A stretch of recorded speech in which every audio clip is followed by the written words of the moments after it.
Drove all the way up to halfway up Nebo, and the camera's got a flat battery. So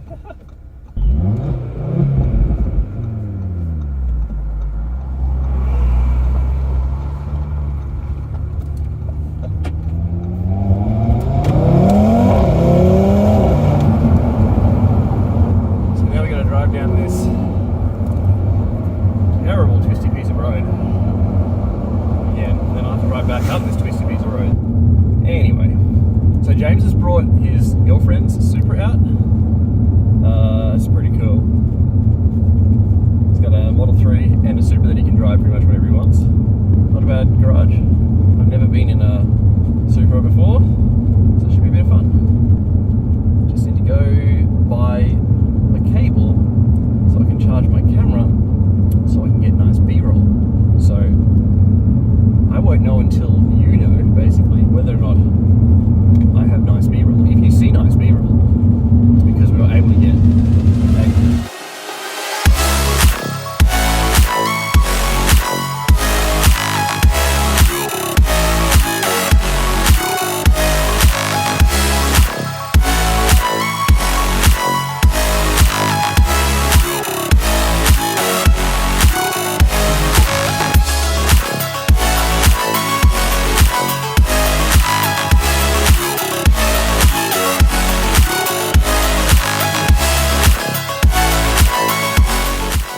that I finally have a camera. I said, now that I finally have a camera, this is your Supra. Well, it's actually not your Supra, is it? It's my partner's Supra. Your partner's Supra. That's really cool that you have two interesting vehicles that you have access to, like, consistently. It sounds pretty good. It's just a bit, like, muted, I think. Like, the quality of the sound is good, it's just...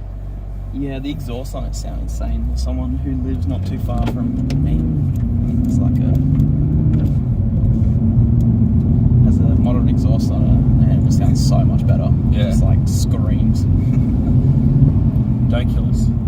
I'll try not to. Always a good start. Oh shit. It's not bad. How much power do these have? I'm not sure. I think it's 400. So I think horsepower, so? Yeah, I think the new one's 420, so maybe this one's 390. Yeah, okay. So it's about the same as the RS3. Yeah. But obviously you're gonna have traction issues. It's gonna be your biggest limiting factor. Coming up here before, I was like, you're flying so far ahead. I'm just like trying not to fly into a barricade with the rear end. Yeah. Jesus, it really is tight. It's a fun little drive. Yeah, it's probably the perfect kind of road for an RS3. Well, rather, the RS3 is probably the perfect car for this type of road. I can already tell that this car's a bit more flowy. It feels more flowy to me. Yeah. I mean, it's hard to know as a passenger, but like, yeah. And the seats, man, they're so much grippier.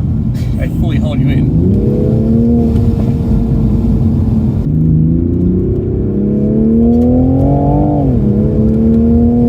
Yeah, this thing sounds really good.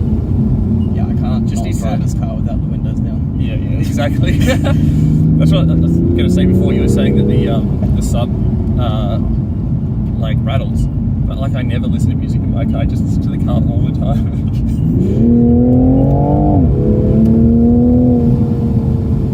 Wow, this is such a fun road. Yeah, it's good. Eh? So much better than Tambourine. It's really nice. Like, as in, it feels really, I don't know, balanced, consistent, flowy.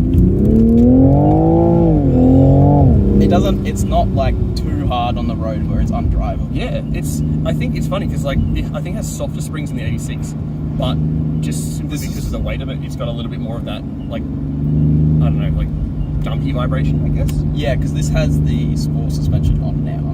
Okay. The soft suspension's fairly soft, but it's very hard to drive on these kind of roads. Yeah, okay. It kind of just feels like you're rolling through each corner. Yeah, right, yeah. I like this. This is cool.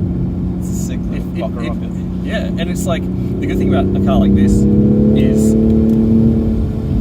just the flowing means that it can be enjoyable without flogging it. Yeah. Like, mine I kind of find, like, I feel like I might be driving it too hard. Like, not too hard, but like, I drive it quite hard to get the fun out of it. This does make some nice sounds though. Like, yeah, fair enough, it's not that loud, but man, it does sound good. Yeah.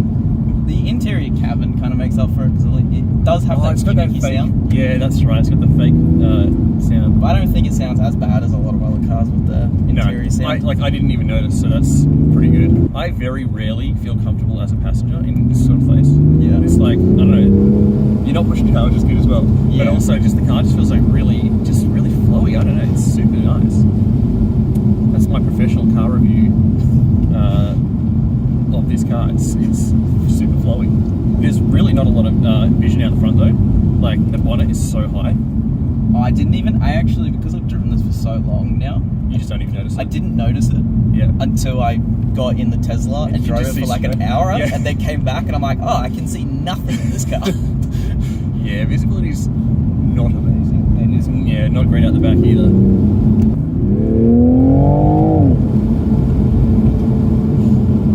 It's nice. I would not complain with having one of these. Yeah, It definitely it really does feel like a cross between an RS3 and an 86. Like with that, you've got all that turbo power and a bit of noise and stuff, and it's also a lot more like luxurious and planted, and kind of has a, like, the 86 feels a little bit like a race car just from the factory. It's so light and yeah. flickable and all that sort of stuff. Whereas I can already tell, like you were saying about having the steering wheel a little bit disconnected. I think that in some ways means that you get that kind of like lack of twitchiness. You get that kind of more smooth.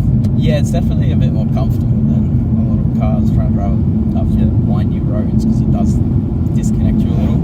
Yeah, like obviously there's pros and cons to that. It's maybe not as engaging as you could have, but like as a weekend, just like exactly what we're doing now. Yeah, it's great. This is really good. I love the seats though. I see what you mean, that I think they would get uncomfortable for like really long trips. Yeah. But for this sort of stuff, so much better than the RS3. Oh yeah, I can hear that. Yeah, okay, that's cool. It sounds like someone like banging on a mileage. a little bit, yeah. It really matches my expectations or what my hopes for what this car would be like. Yeah, I think it gets like a lot of bad press from people that have just never driven it. Yeah. Or even been in one. Yeah, also people who kind of have come from that Mark 4 Supra scene, where every Mark 4 Supra these days is completely modified. They've got coilovers, they've got it's not like a realistic. Yeah, and so they're expecting this like ridiculous track monster or like road monster, and then you get to this, and this is what probably the Mark 4 was like when it came out stock. Yeah. Which is a nice sports car to cruise around in. Yeah, you don't need to plant it every set of lights to have fun. Yeah, exactly. And so I think people have gone from like, they've seen the like movie version of the Mark 4. Yeah, that's true. And they're like, oh, this is not as crazy as that. It's like, yeah, but the Mark 4 wasn't that crazy without modifications either. I don't know, it's just weird. Everyone's like, you should have put a 2JZ in it. It's like, So dumb. Like, why? Like, the 2JZ is a great motor, and people will probably struggle to get this motor to be as good as that one, just because of like emissions and all of that sort of stuff. But yes, you can get a 2J to like 2,000 horsepower, but that's not a daily car anymore. That's just like a track car or a drag car, and if you want that, great, go get a 2J and chuck it in. But like, that's not. I kind of feel like that's just like a molestation of this car. Yeah, it just doesn't need it. I did see someone actually did do that. One of the modifiers. Yeah. They swapped out for a 2JZ, and everyone's like, finally? I'm like, I don't know. It's quite fun as is. Yeah. Like you could probably get a fair bit of power out of these, I'd say. I mean, I don't know what people have done to them, but I'm sure with a 3-litre engine, straight 6, you're going to still be able to have a lot of headroom. Like you could probably get quite comfortably to 1,000 horsepower and have it daily drivable. Yeah, because I think that because the 340s you can get up there as well. Yeah.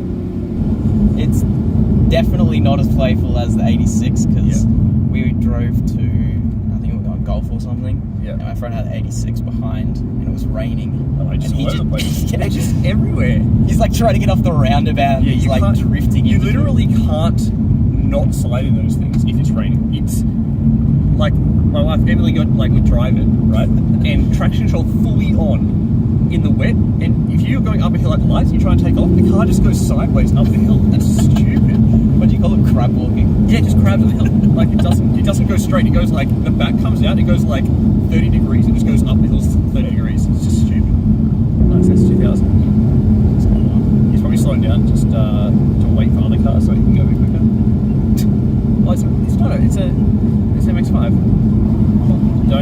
try and keep up with him. No, I'm not. Yeah, look at him. Look at that thing go. Oh my god. He's like proper thrown around the Yeah. corner. MX5s, man. He's like a... He's also probably seeing you and he's just like, what is this? I'm gonna just go. Man, MX5s, 86s, they're just stupid. Like the way they go around corners is just stupid. I want to drive an MX5 on a track for sure. Yeah. Just be so He's light. gone. He's gone. Yeah. That was amazing. There he is.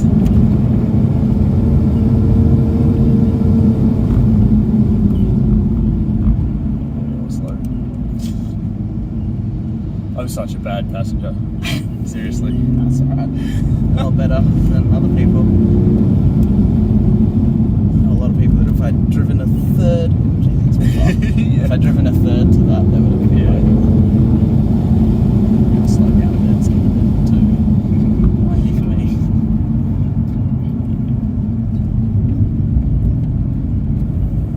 Look at him go. He's just gone. I want to let this bike past. Just now here and then he'll give him something. Yeah, right.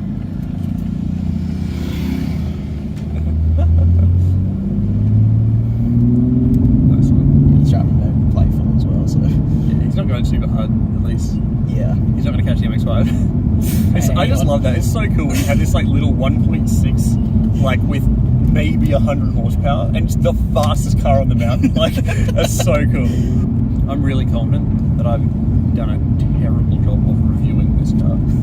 But, I don't know, like, I kind of feel like a lot of these sort of cars, as soon as you look at the numbers, it kind of doesn't matter. Like, it's kind of irrelevant. Because you're not,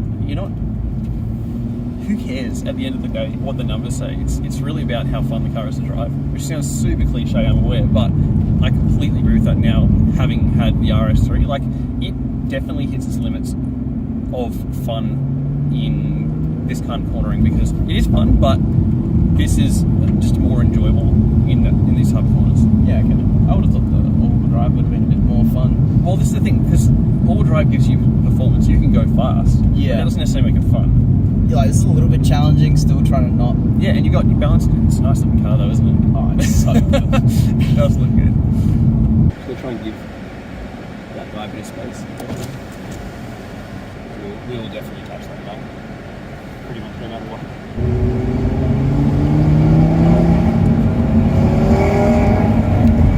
It feels so much higher up, doesn't it? Yeah. I get what you mean now. The seats are already like drifting across them.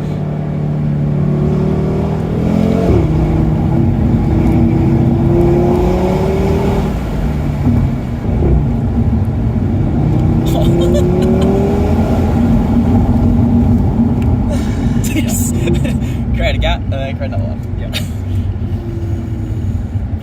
So, like I said, I think this is probably one of the fastest cars up this hill. I think MX5's got it on the way down, but on the way up, this thing is just stupid. I just can't get over how like planted it feels in comparison. Well, this is all drive and it's like slightly front bias, so there's just none of that. Like you're not gonna have the back come out on you unless you're just like really stupid. So you see what I mean? That like the fun, you really have to kind of like push it, be pretty like aggressive to make it to get as much enjoyment, because it doesn't have that flowiness to it. Yeah. It does sound good though. Oh, it sounds so good. Probably the best sounding car on the mountain. Yeah, short of a supercar, you really can't beat it. Yeah, I had to turn the traction control off because it's become a bit. It got a bit aggressive, and it was not letting me have any power at all. I don't usually run with the traction control off. It's just occasionally it gets temperamental. It's just like, I'm going to give you 100 horsepower. Even the bloody four-wheel drive caught on. Yeah. I just can't get over how aggressive it sounds. Yeah. It's for a stock car. It's just stupid. Like, again, oh my god, it's so hot that the rubber mount is like melting. I can't get over that MX5. That thing was really moving. That car was It's just awesome. flying.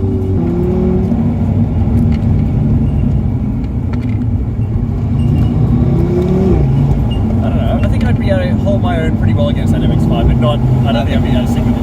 Yeah, I think he would as well.